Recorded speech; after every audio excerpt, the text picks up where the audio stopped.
corn chips. Drop it. You call yourself a maker? You smell like failing corn chips. Drop and give me 45 minutes.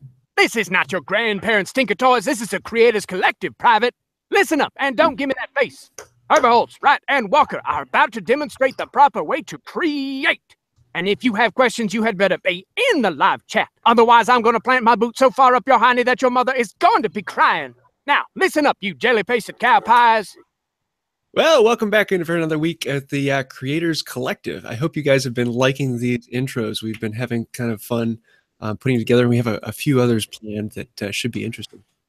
And AKA the Crafted Podcast. I got a few letters from people that are like, I skipped the one episode where you said you were rebranding, and I'm like, what is the Creators Collective? So yes, in case somebody else has skipped over the past few, same podcast, new name, a new host, new host.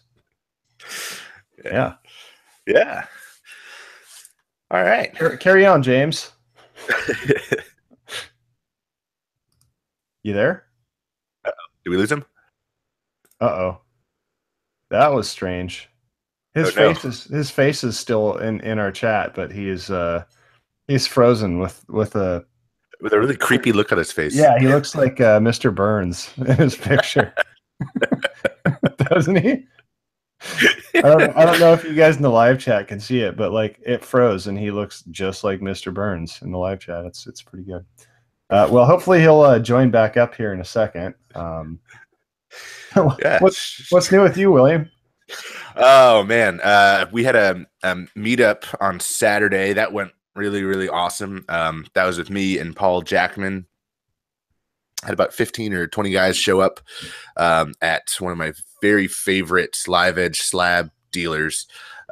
Came away with a few little pieces that I'll make into Christmas gifts. What else? I'm finishing up my medicine cabinet probably today. Where's the makeup at? Or the makeup? The meetup? The meetup. The meetup. The meetup was at a place called Hackett Enterprises, and it's kind of like the best kept secret in Central Virginia. They don't have a website or anything. You kind of like have to know the people. But the guy's an arborist, and he goes and takes down trees for people. But if instead of just taking the logs to the dump, he brings them back to his shop where he has a sawmill, and he just mills everything up and sells everything for like ridiculously cheap prices. And where's this guy at again? In Central Virginia, in Palmyra, which is about 30 minutes outside of Charlottesville, Virginia. Okay. That's pretty good. You said 20, 30 people showed up for that? Like 15 or 20 people, yeah. That's really good. I remember Johnny and I, like when we were in Asheville, I think it was like around April-ish, we had a meetup at Asheville Hardware, and we didn't have quite that turnout, but it was a good time. It was very intimate. We had 2 or 3 people there, and yeah, it was different, but it was a lot of fun. So we probably drank more than we should have. That's always fun. Yeah, absolutely. Yeah. No, and somebody actually brought me a gift too, which was really cool. They brought me an antique draw knife for me to restore. Oh, cool. Yeah, so that was fun. And actually, one of the winners of my 20,000 subscriber sweepstakes that I did with Grizzly actually showed up because he was only an hour away in Richmond, Virginia, and so it's kind of like, oh hey, cool. Like yeah. So, do you have to use the word sweepstakes? What's up with that? Johnny actually told me about that. If you say giveaway, you can get in trouble with like the legalities of things. So you call it a sweepstakes instead. That's really weird. So like, I don't know. So like a roving band of YouTube attorneys just looking to punish people who use the improper vernacular. I guess, I don't know. Johnny Brooke said that in his old job, he used to do all the legalities of the like the branding and contests and things like that. So he actually reached out and told me like, hey, don't do this, don't do this, don't do this, do this, keep it under this value. And I was like, oh, okay. Yeah. So I just trust every time I hear Sweepstakes. Do you guys remember the old TV show? Oh, James made it back. All well? You look like he's shaking his head. No, we're having problems on all fronts recording. I just lost power, and that shut down Zencaster. And well, can we pull the audio from this the live feed? that's what I'm checking on to make sure. Okay. You guys still had connection the whole way through? Yep. I think if this posts to YouTube, we can just rip the audio from that. Yeah, it's gonna be kind of crummy, but oh well. Well, it is what it is. Things happen. That's right. Run and gun podcast. It's a handmade podcast. It's not about perfection. It's about quality content. I don't know what I'm talking about. Cool. What are you working on, Zach? So I've I can't remember what I talked about last week. But I made a handbag, like a tote bag, just for fun. I got a new sewing machine, like a giant beastly industrial walking foot sewing machine. That's super cool. Like I think it'll sew through like 15, 20 ounces of leather. It's insane. So been messing around with that. I made a tote bag a week or so ago, auctioned that off on my Instagram, and I got orders for 5 more. So I've just been really immersing myself in leather stuff, and I've sold a whole bunch of wallets and stuff on my website. So just been trying to keep up with orders and key fobs and all of that stuff. So it's been keeping me pretty busy the past few weeks. Yeah. So yeah. Make hay while the sun's shining. What's that? I said make hay while the sun's shining. Yeah, I wish the sun would stop. It's still like 80 degrees here. It's ridiculous. I hate it. It finally got cold in Virginia. It was like in the 20s this morning, and then it was like 32. It's 32 like right now. So that sounds nice. I get to wear my big down jacket. It's awesome. Nice. Yeah. Well, I've been trying to catch up since I wasn't doing a video every single day this last week, which is kind of relaxing and nice. But at the same time, that also meant I get to work on things around the house. So we decided to finish off the kitchen, so I had to do the trim work, and I have like 4 pieces more to make for the trim.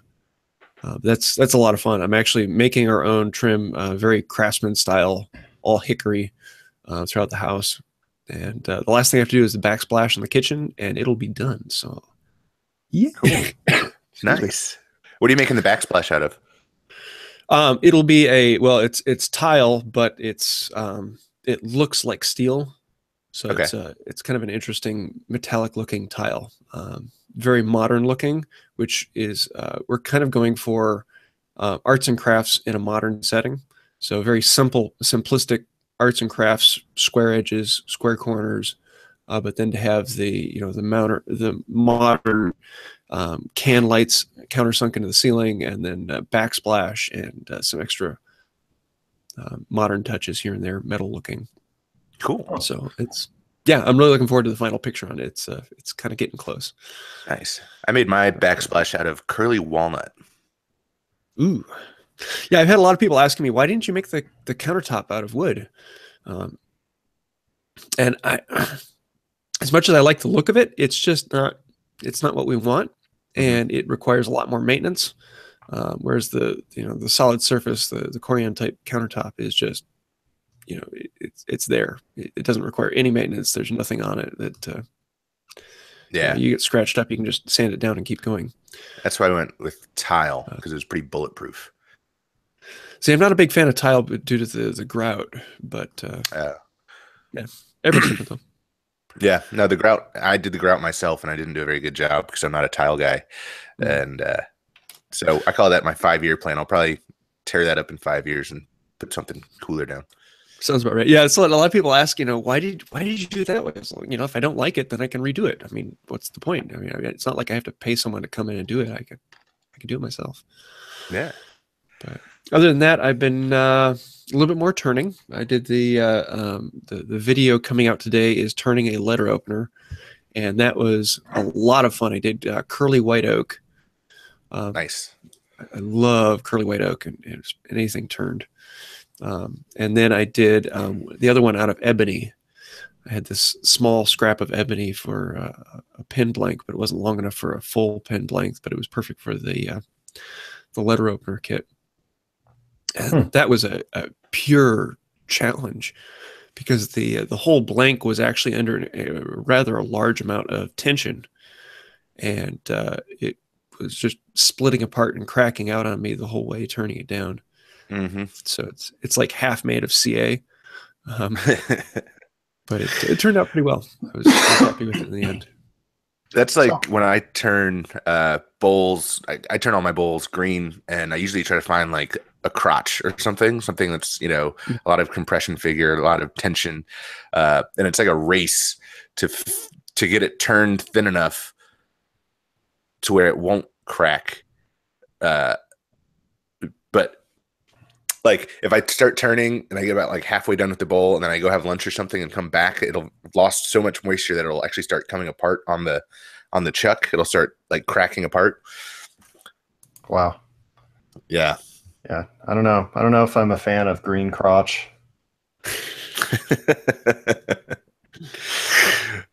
How much does that stuff move? Because I still haven't, like, it's same story as last week. I have like this sweet lathe set up in my shop, and I'm still waiting for tools to turn stuff. So like how much, like turning a green bowl versus something that's dried out, like how much movement and shifting, and like you probably have to leave it thicker so that it doesn't crack and split and that sort of thing, I'm imagining. So the general rule of thumb is you turn it, if you're going to turn green, you can either turn green to a bowl blank, which is about 10% of the final thickness. So if it's 10 inches, you turn it down to 1 inch. If it's like a 10-inch bowl, you turn it down to 1 inch. Then you set it on a shelf for 6 to 8 weeks. Then you come back and you put it on the chuck again, and you turn it to its final thickness of, a quarter or 3/8 of an inch. I see. Or you turn it like what I do, because I like the character of green turned bowls. I just turn it straight from log all the way down to the final thickness, and then just let it move, and it'll actually turn into like an oval shape if you let it sit long enough. Which, if I'm putting a salad in it or something, I don't care. Yeah. So I'm curious. So are you guys making? I'm sure everybody is probably thinking the same thing, but are you guys making gifts for people this year? Do you have anything that you're like batching out to give away as gifts? Yes, but not that I can talk about here. Oh yeah, that's right. We have to be very careful, don't we? That's right. I can talk about it because none of my family listens to the podcast, but I'm making my wife a cubby basket holder thing, like a sideboard that has a bunch of cubbies in it to fit these baskets that she ordered to put our daughter's toys in, to kind of clean up the living space in our home. I am making a live edge necklace holder on request for my mom. I'll probably turn some bowls and give those to people.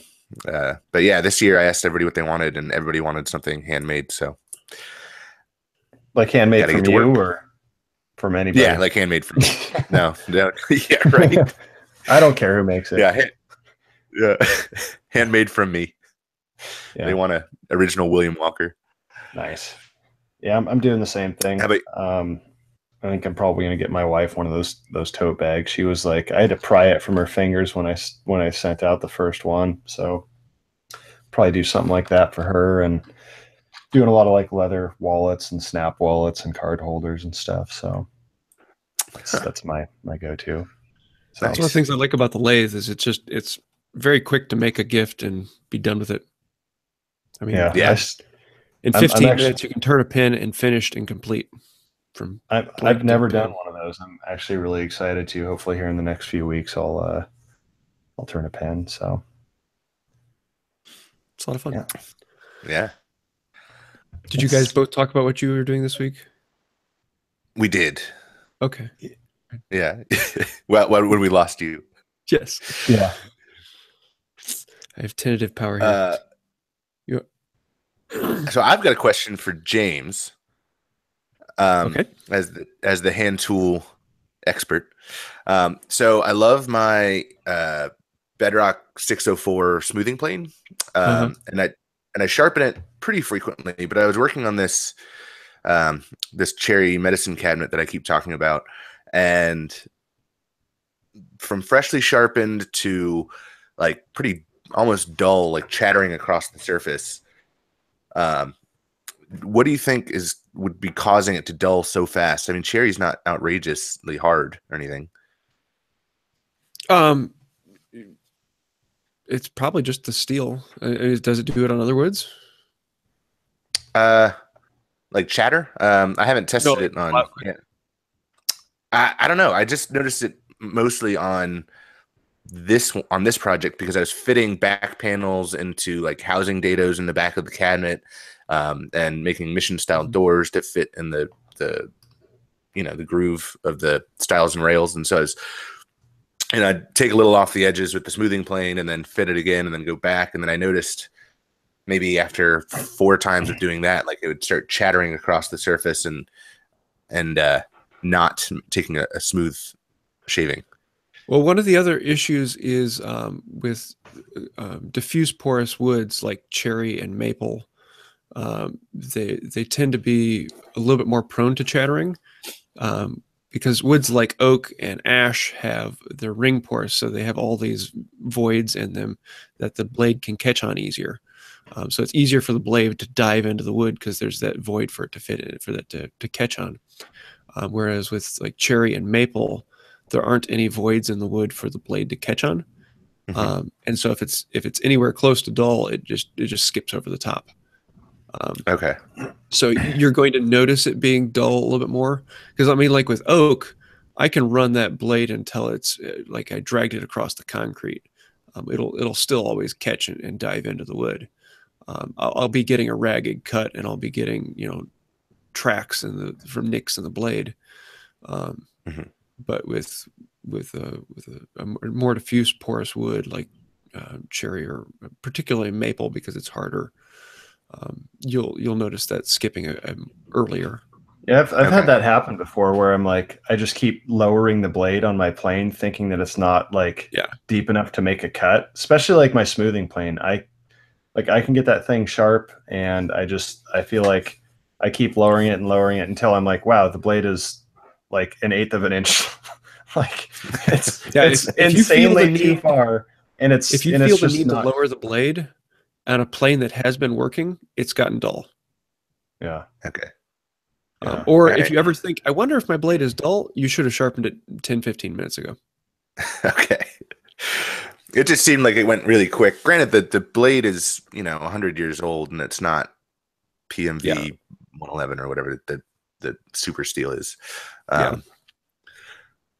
Yeah. All right. I might invest in a better iron to put in my plane then. Yeah, you'll notice it'll last longer. Okay. All right.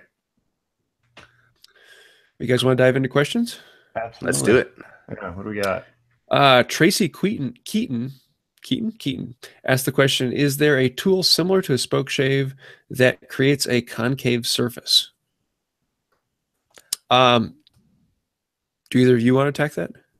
I'd say compass plane, but I don't really mess with that stuff very much. So yeah, I guess it depends on what you're talking about with a concave surface. Are you talking about like a seat? In which case, then an Arbortech blade on a grinder. That would be my. I have tried those a couple times, and I absolutely love them.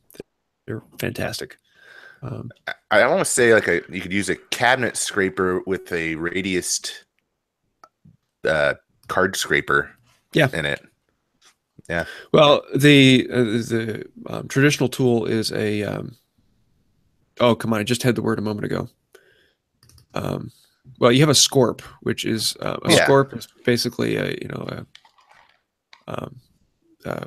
adze, but a scooped out head. I've never heard of that. I've heard of a scorp. I've never used them though. I know what you're thinking of, James, and now I can't think of it either. Travisher. Travisher, yes. There we go. It's heard of that one basically like a big spoke shave, but curved.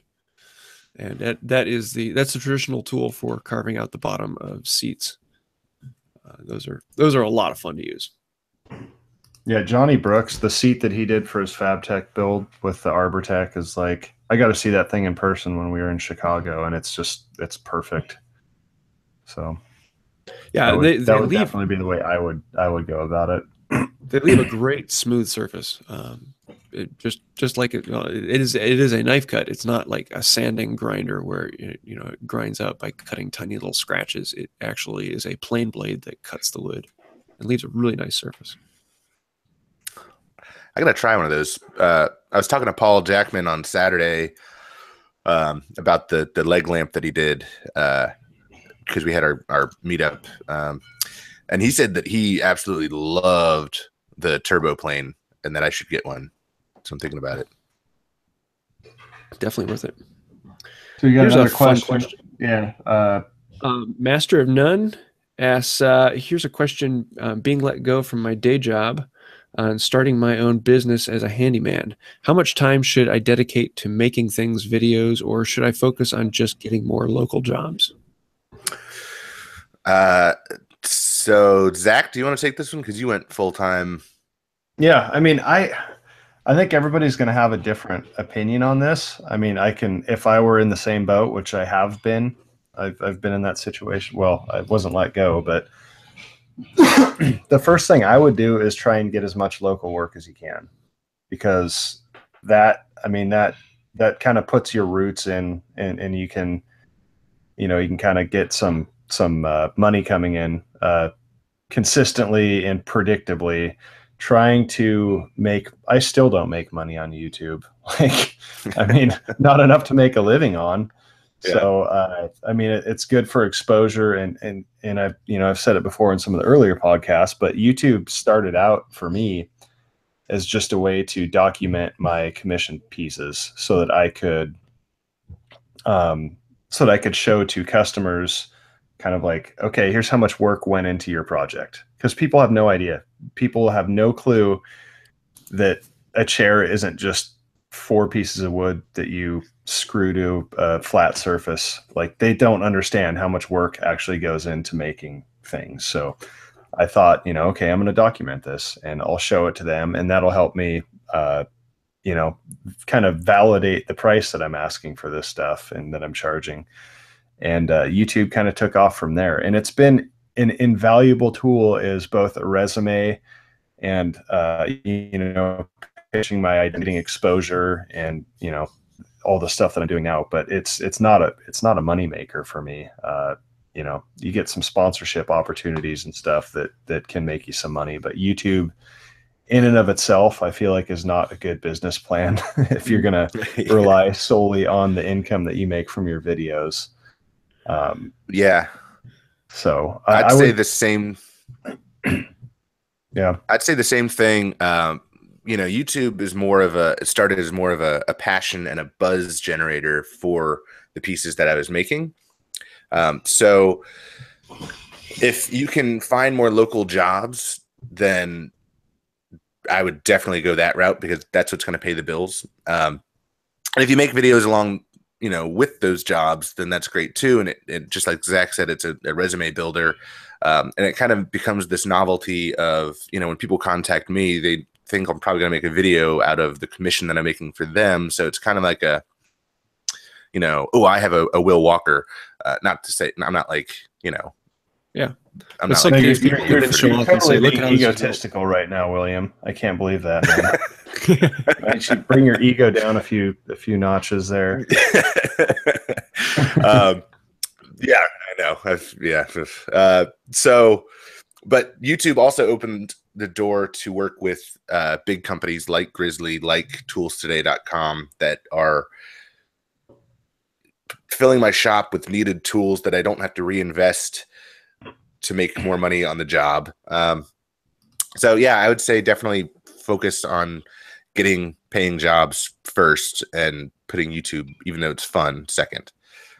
Yeah. Yeah. And I mean, the two can go together. I mean, if you feel like you can actually film the projects that you're doing that are guaranteed to make you money and make an interesting, video out of that, you can kind of score double. And that's how everything started for me too, is, aside from the resume, I thought, or serving as a resume, I figured like, well, I can get paid for these projects and I can record the process and put them up. So, I still, if it were only like, even to this day, like I have right now, I think I have almost 75,000 subscribers and on YouTube. And, if I didn't do commission projects, if I didn't sell products, merchandise and stuff on my website, if I didn't get, sponsored, companies sponsoring some of my videos, I would not be able to make a living solely based off of YouTube. And I really don't know many people in the community that could. So I see YouTube as a vehicle to kind of expose yourself to, the different facets of the whole front. There's just, I think diversifying your revenue down the road is the best thing that you can do, and trying to get, money coming in from as many places as possible. But for me, certainly, getting those actual commission work was kind of a foundational element to building where I'm at right now, I guess. Yeah. I think the other thing you have to ask yourself is, what do you enjoy more? Because some people really just enjoy the work, building things and getting out there. And in that case, I don't think I would even mess with YouTube, because YouTube is not going to be the big thing. YouTube is, for me, is the fun part. YouTube is the creating videos, editing, the community. I find that enjoyable. And so, if I were to be in your shoes, I'd probably be out there hitting the street, building things, and then YouTube would be my fun, my hobby. And if what you're putting out there, other people want to see, other people will find it, and your channel will build. But don't rely on YouTube as your goal income. View it as a hobby and a second place to making money. Yeah, as far as like dividing things up, he says he's planning to spend a third of his day making things and videos.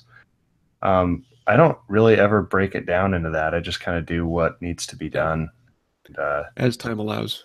Yeah, I mean, it's really interesting though, going from, the 40, 50 hour work week to being self-employed. It's the best thing that has ever happened to me.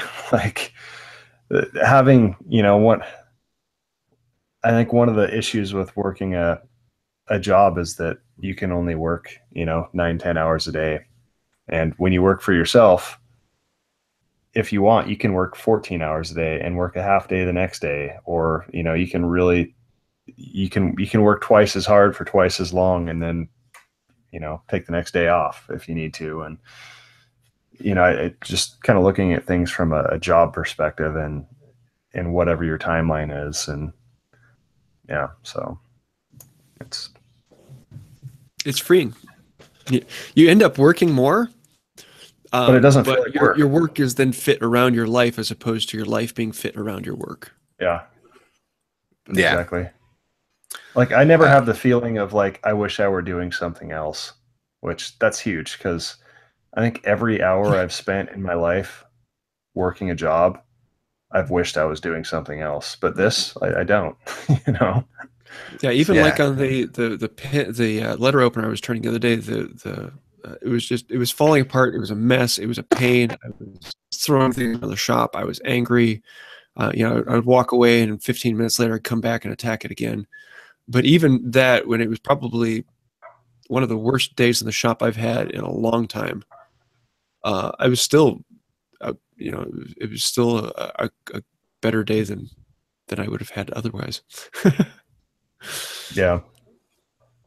It's still something I look back at and be like, okay, I did it again. I can't imagine you losing it in the shop. Using lots of curse words, shop words, we call them. Yeah, I like that. Here's a question for you, Zach. How have you been able to get clients to be willing to pay for builds using hardwoods? Zach, I'm sure you can relate here in Florida. Hardwood is so expensive. I'm stuck in a pine rut. Nothing wrong with pine, other than the fact that it's always wet and it takes forever to dry. Because every time, I mean, southern yellow pine, if you get that, it is like incredibly hard. It does not get. I mean, you can't lump it in with other pine as far as being. It feels more like a hardwood to me, southern yellow pine, and you can get that at like your big box stores, but it's never dry. Like even if you think it's dry, you rip that board or you cut it in half, and it's wet in the center. Like you really have to set that stuff aside for months, I feel like. So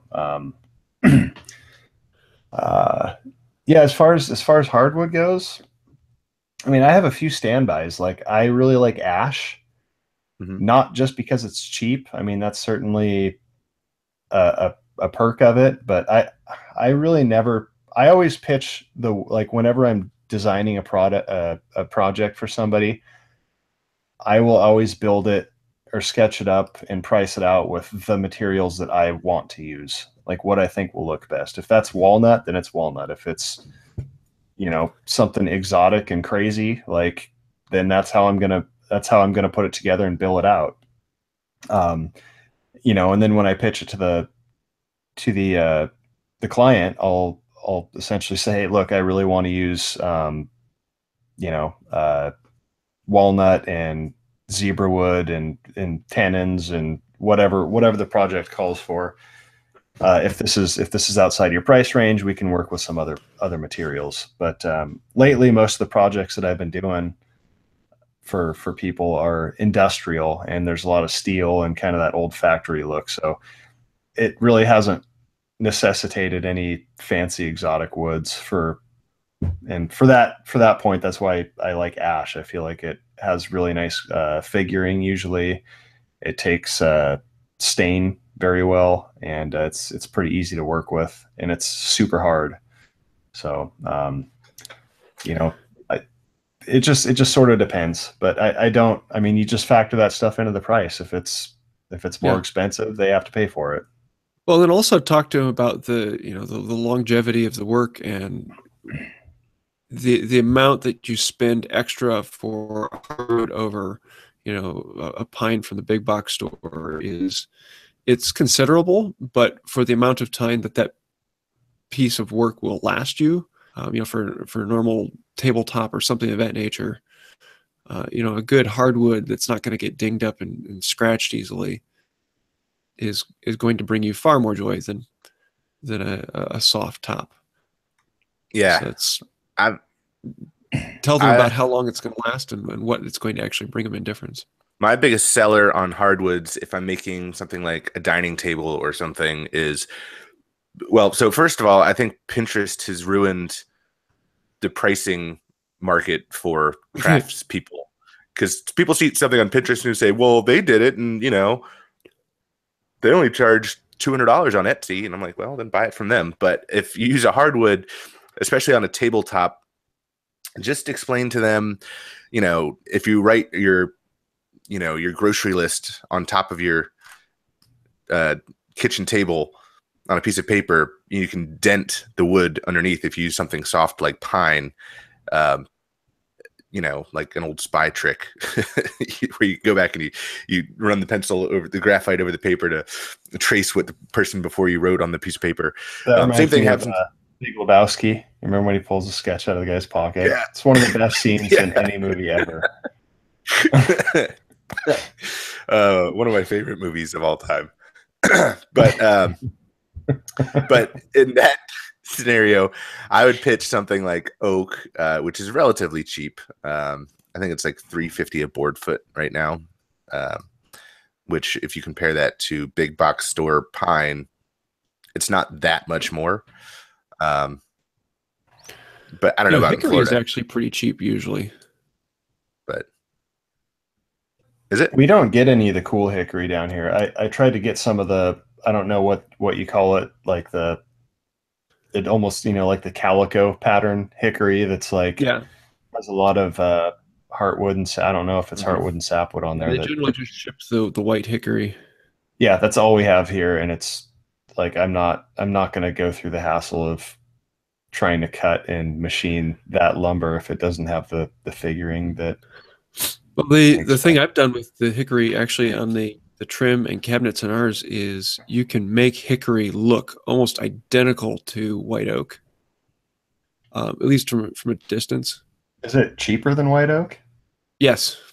Oh, far cheaper. You're not going to get the raise and the fleck, but the look of it with the staining is, yeah, I'm actually really impressed with it. But then the amount of money that you spend replacing every single cutting tool that you used on your hickory is probably enough to offset the difference. Yeah, and the hickory is just incredibly dense, very, very hardwood. Trust me, I know how hard that is. Yeah, you're right. Hickory is about $1.25 cheaper per board foot than white oak. Mm-hmm. I'll have to get some of that. Yeah, and it's a really nice wood because it's still ring porous, so you still get that used to it, but it feels like you're planing maple, and just it's solid stuff. And the only problem with hickory is you're going to be covered in splinters. It is the most splinterific wood in the world. Splinterific, I like it. Yeah, yeah. I still think walnut's the best. It's the best wood. Oh yeah, well, walnut's just fun to work with. It looks great. It's unique, and it's really easy to work with, and it smells nice. Yeah, I love walnut. What else can you ask for? The only problem with walnut is what do you do with the sawdust? Because you can't compost it. You can't put it in your garden. You can't put it down for horse bedding. So you just have to burn it or throw it away. Yeah. I just throw it out in the wood pile in the backyard. What's the worst smelling wood you guys have worked with? Have you ever cut into a board and just been like disgusted? Wet red oak smells pretty nasty. Yeah, it's bad. Yeah. It smells like vomit. It has like that bile, the bile thing. It's pretty awful. I'd say that's probably my worst that I've worked with. I would have to say wet Doug fir. Really? I love like any of the. See, I don't mind it once it's dry. But when it's wet, it's just it has a very resinous. Yeah, not my cup of tea. Huh. I think pine, like despite it not getting much love in the woodworking community, that's like one of my favorite smells ever is pine. I absolutely love it. And cedar. See, I love white oak. Cedar is good too. Well, cedar's really, really good. Yeah. Yeah, there's some good stuff. I've heard that somebody told me that black locust. I've never worked with it, but somebody said that stuff is pretty rank. I've never worked with it. I was working on a job once where they're doing an aromatic cedar closet. I guess it's to keep moths away. But I walked into the closet and I felt like I was in a gerbil cage. Like the smell was so overwhelming. Well, there's two kinds of cedar, I think, and a lot of people mix them up. You have I think it's white cedar, which is what they use for like hamsters and gerbil stuff, and then there's aromatic red cedar, which there's actually like 5 kinds of cedar. Yeah. Well, fine then, William. There's Western red, Eastern red, okay, white cedar, deodar, blue Atlas cedar, Spanish cedar. Yeah, there's some of them smell better than others for sure. Because there is like a hamster cedar that you probably don't want to work with. So. Yeah. So what have you guys been watching, reading? Will? So I found this channel Lignum, and it kind of took me by surprise. It's a workshop. Woodworking and metalworking and kind of crazy furniture products. But what took me by surprise was in the middle of the video, he changes camera angles and he starts to cut things out with a 5-axis CNC, like crazy, like off of like a like out of the Detroit, Motor Works buildings, like the crazy robotic arm. And it's in like a regular, like a workshop like yours or mine. And he does this whole project with this crazy robot. And it's a 3-tiered live edge coffee table. But yeah, it's insane. Have you guys seen the, you're talking about like do you know what the KUKA machines are? It's like the big arm. Yeah, that's what it is. Yeah. Yeah. Have you guys seen the music video? I think I'm looking it up right now, making sure that it's the right one. I'll post it. It is a music video where all those robots are playing the instruments. It's I'm sure they're not actually playing it, but it is like it's just such a cool video to watch. I'll find the link. Yeah, I found it. Okay.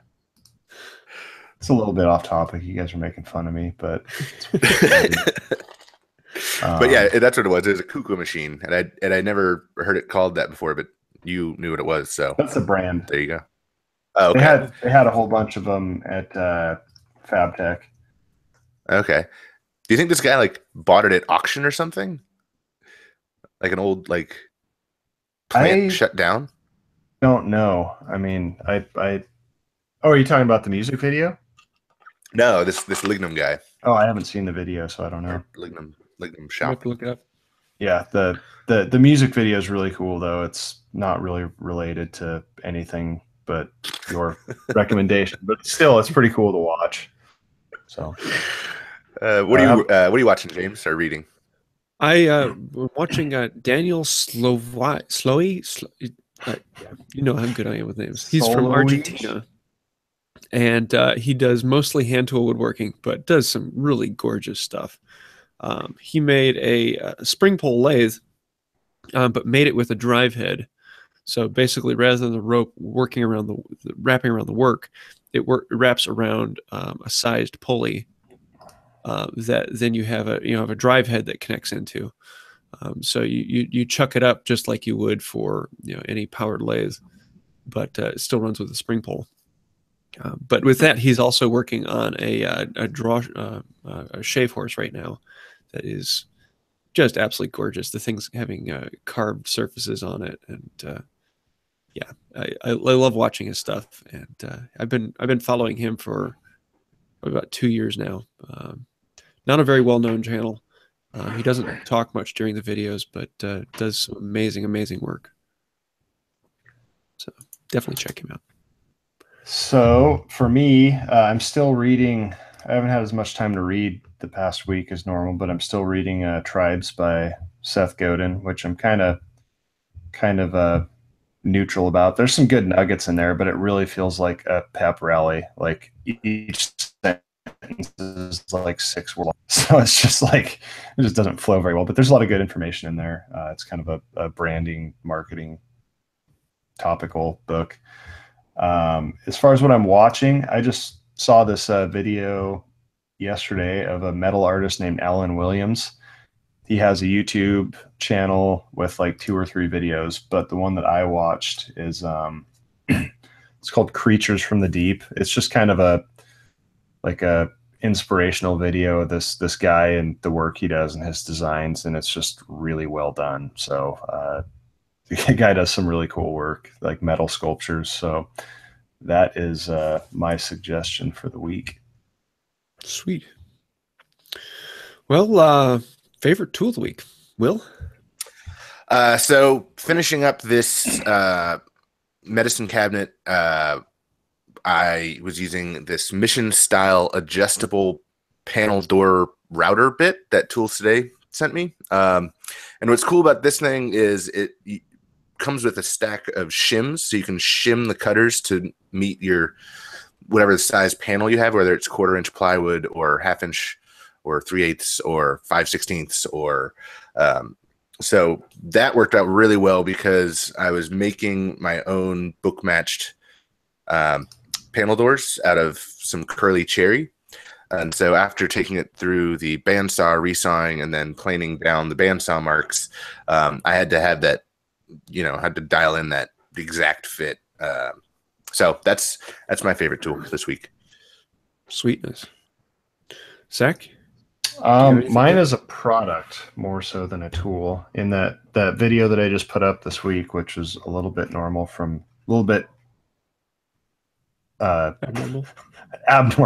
That's the prefix. Something. That was the prefix I was searching for. It just wasn't coming to me. Thank you. I wonder how long I would have sat there in silence trying to think of the right word. Yeah, so it was a little bit different of a video, but I used solvent dye on the metal. So I ground the metal down to, it was like a wall art project, and I ground the metal down to raw steel and sprayed on solvent dye, which, I mean, you can't really just directly apply. There's certain products that you can't just apply to steel, and solvent dye kind of gives you that almost, what do they call it when you anodized? It almost has like an anodized look. It's kind of candy looking. So it's like semi-translucent. And so I used Sculpt Nouveau solvent dye on that. And yeah, so that's kind of a fun way to get a particular finish on metal. Yeah, I was actually really impressed with the finish on that. It came out really kind of cool. Thanks. Yeah, I'm not much of an airbrush artist. I've maybe spent a couple hours behind that thing total, but it was a lot of fun. And it's, I don't know if you guys have ever messed around with airbrush before, but there's certain things that even if you're not an artist, you do them and they just look good. Like it's really weird. Yeah. Like there's certain textures and stuff that like, I mean, you really don't have to be like an artist to get a decent looking result. Like the textures, like when you use an airbrush, like the textures and the shading is just so natural looking. It's like just things just automatically look more real than they should given your skill set. So it's a fun thing to mess around with. Cool. Well, I have CA bushings for turning pins.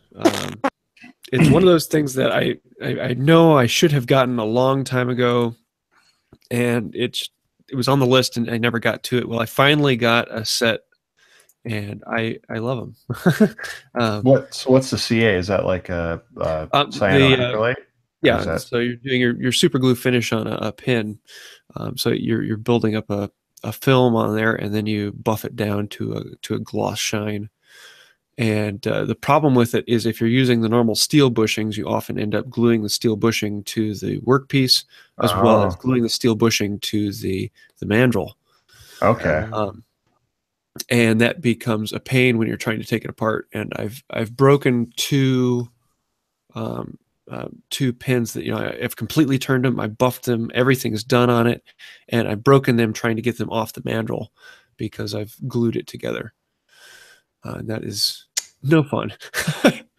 Yeah. So the CA bushings, they're just a nylon bushing that you put in place.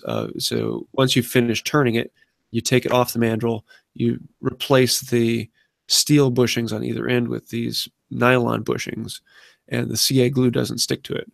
So you can easily remove it. Wow. And that makes sense. They're dirt cheap to get a bag of 4 of them, and you can keep going. So cool. Joke of the week? Absolutely. Oh yes, joke of the week. Almost forgot. I skipped right over that. Yeah, I was listening because we talked about Google Home, and every day I tell it, tell me a joke. And so the joke yesterday it gave me was, how do you carve wood? You do it whittle by widow. Oh man. That might be the worst one yet, which is exactly what we're going for.